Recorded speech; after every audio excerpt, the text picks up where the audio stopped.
আমার পরিচিত এক ভদ্রলোক ব্যবসায়িক সূত্রে আলাপ হয়ে পরে ঘনিষ্ঠ বন্ধু হয়ে গিয়েছিলেন। 50 ঊর্ধ্ব বিপত্নিক, একটি পুত্র সন্তান, বোর্ডিং স্কুলে পড়ে।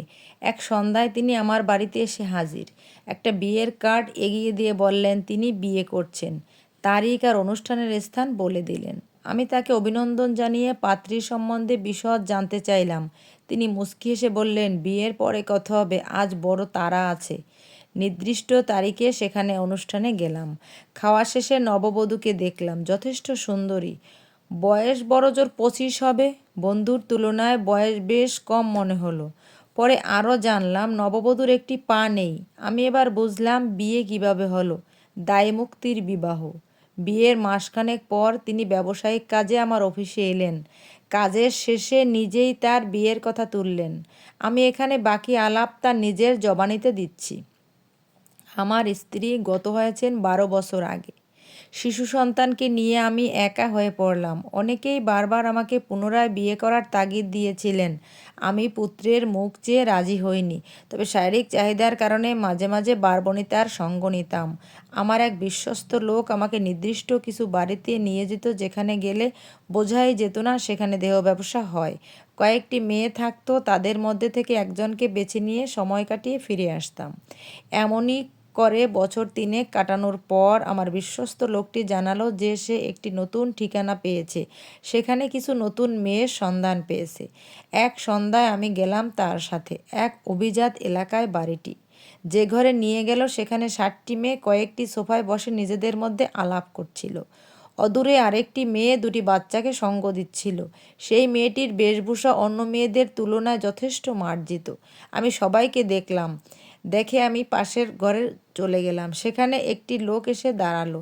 বলল, বলেন স্যার, কাকে আপনার চাই? আমি ডেকে আনছি। পছন্দ না হইলে আমাদের কাছে আরও মেয়ে আছে। আমি বললাম, যে মেয়েটি বাচ্চা কোলে বসে আছে তাকে চাই। কথা শুনে লোকটি চমকে উঠল। বলল, না স্যার, এটা কোনো মতেই সম্ভব না। আমি জোর দিয়ে বললাম, আমি ওই মেয়েটিকেই চাই। একবার দুবার কয়েকবার বলার পর লোকটি বলল, আপনি একটু বসেন, আমি আমাদের সর্দারিনীকে ডাকি। কিছু পরে বেশ স্থূলকায় মধ্যবয়সী এক মহিলা এসে আমার সামনে বসল। তার গা ভর্তি সোনার গয়না, মনেই হচ্ছে না বারবনিতা। আমার কথা শুনে সে বলল, ওই মেয়েটিকে কোনো মতেই দিতে পারবো না। কারণ জানতে চাইলে বলল, মেয়েটির একটা পা নেই, খুব ছোটোবেলায় দুর্ঘটনায় একটি পা হারিয়েছে। দারিদ্র্যের কারণে তার মা তাকে আমার কাছে রেখে গেছে। সেই থেকে সে আমার কাছেই থাকে, বাচ্চাদের দেখাশোনা করে। আমি এবার বললাম, ঠিক আছে, তুমি তাকে আমার কাছে পাঠাও, আমি এখানে বসে শুধু কথা বলে চলে যাব। যা টাকা লাগে দেব। মহিলা থ মেরে আমার দিকে তাকিয়ে থেকে বলল, 1 ঘন্টায় 2000 টাকা দিতে হবে। আমি তাতেই রাজি হলাম। সে তখন দালালকে বলল, এই শিউলির এখানে নিয়ে আয়। কিছু পরে একটা ক্রাসে ভর দিয়ে শিউলি আমার কাছে এলো। আমার সামনে একটা সোফায় মাথা নিচু করে বসলো। আমি মোহিত হয়ে অপলক দৃষ্টিতে তাকিয়েছি শিউলির দিকে। সাধারণত বারবনিতারা এমন হয় না। আমি তার সাথে কথা বলতে লাগলাম। সে খুব সামান্যই উত্তর দিচ্ছিল। 1 ঘন্টা কেটে গেল। আমি তার কাছ থেকে বিদায় নিয়ে চলে এলাম। সারা রাত ঘোরের মধ্যে কাটালাম। শিউলির কথা ভাবতে ভাবতে এক ফোঁটা ঘুমাতে পারলাম না। পরের দিন সকাল থেকে সারাটা দিন ঠিকমতো কাজে মন বসাতে পারলাম না। সন্ধ্যা হতেই গিয়ে হাজির হলাম শিউলিদের ডেরায়। সর্দারিনীকে বললাম, আজ যতক্ষণ খুশি বসবো। সে বলল, ঠিক আছে, বসেন। তয় সেই আগের হিসাব, ঘন্টায় 2000 টাকা। এইভাবে কোনো দিন 6000, কোনো দিন 4000 টাকা খরচ করেছি। পরপর 10 দিন গেছি। শেষ দিন সর্দারানীকে ডাকলাম। বললাম, আমি শিউলিকে নিয়ে কিনে নেব, কত দিতে হবে? সর্দারিনী বলল, কেন, আপনি কি তারে দিয়ে ব্যবসা করবেন? কথাটা শুনে মনে হলো এক চর বসিয়ে দিই তার গালে। অনেক কষ্টে রাগ চেপে বললাম, কত টাকা লাগবে তাই বলো। সে বলল, 2 লাখ দিবেন। আমি সেদিন সাথে টাকা নিয়ে গিয়েছিলাম। ব্যাগ খুলে টাকাটা তার হাতে দিয়ে শিউলির হাত ধরে বেরিয়ে আসলাম। বাড়িতে নিয়ে এসে তাকে বললাম আমি তাকে বিয়ে করব। এবার শিউলি বেঁকে বসলো। আপনার কি মাথা খারাপ হয়েছে? সমাজ কি বলবে? আমি বললাম, সে ভাবনা আমার। অনেক বুঝিয়ে তাকে রাজি করালাম। 7 দিন পর শিউলিকে নিয়ে আবার তাদের ডেরায় গেলাম। সর্দারিনী আমাকে দেখে মুচকি হেসে বলল, কি খায়েশ মিটে গেল বুঝি? তাই টাকা কিন্তু ফেরত পাইতেন না। আমি তাকে বললাম, তোমাদের সবাইকে নেমন্তন্ন করতে এসেছি। আগামী মাসের 15 তারিখ আমার আর শিউলির বিয়ে।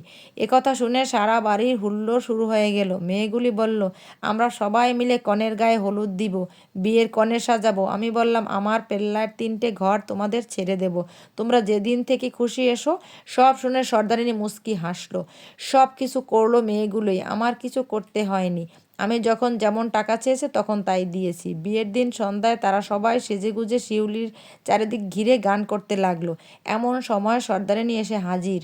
আমাকে আড়ালে ডেকে নিয়ে 2 লাখ টাকার বান্ডিল ধরিয়ে দিয়ে বলল, এটা আমি কনেকে দিলাম। আমি প্রবল আপত্তি করলাম। সর্দারিনী বলল, দেখেন, হইতে পারি আমরা নরকের কীট হইয়া গেছি, তবুও আমাদেরও বিবেক আছে, আমাদের মন আছে, হৃদয় আছে। আপনি শিউলিরে পায়ে স্থান দিছেন, এর চাইতে বড় কিছু আমাদের পাওয়ার নাই। আপনার